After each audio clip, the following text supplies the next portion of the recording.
pour l'instant, l'Organisation mondiale de la santé, le banditisme international, voudrait tester le niveau d'obéissance des peuples, d'où l'exigence de confiner. Mais en tant que médecin, pauvre médecin, depuis quand même 22 ans, ça veut dire qu'avant ces 22 ans, j'ai étudié, je puis vous dire que le confinement n'a jamais aidé un peuple à être délivré d'une attaque épidémiologique. Au contraire, en vous confinant, il existe ce que j'ai expliqué dans une conférence, l'inceste viral.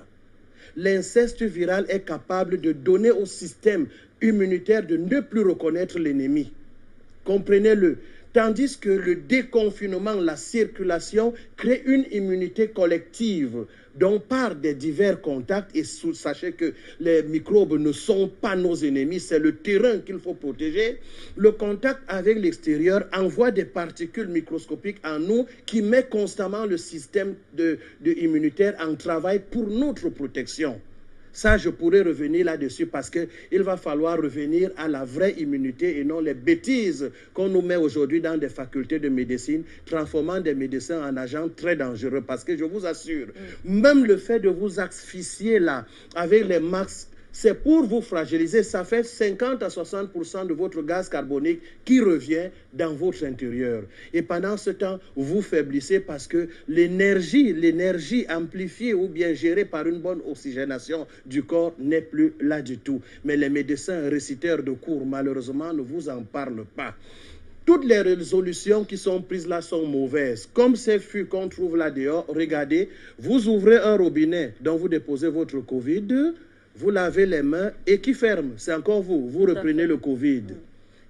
Autant d'imbécilité qui démontrent qu'il n'y a pas eu concertation scientifique, mais une histoire politique décidée un certain jeudi, le 12 mars en Belgique, et les Africains ont copié-collé dans une sorte de folie qui dérange même parce qu'il suffit de réfléchir comme le patriarche disait tout à l'heure pour comprendre qu'on imbécilise les gens. Donc 50 personnes, le virus se calme. En tout cas, j'ai vu dans les restaurants, tout le monde entre, il baisse, il met en berne son masque. Ouais. Le Covid attend, il mange d'abord, après il remet, le Covid frappe. Des imbécilisations comme ça ne doivent plus exister.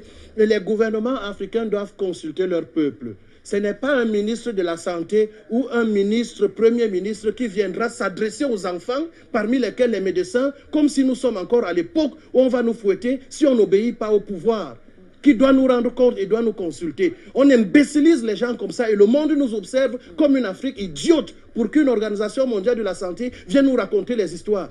Il n'y aura pas de ces morts et que le laxisme de nos chefs d'État, de nos gouvernements, de nos autorités cesse. Sinon, le peuple prendra ses responsabilités.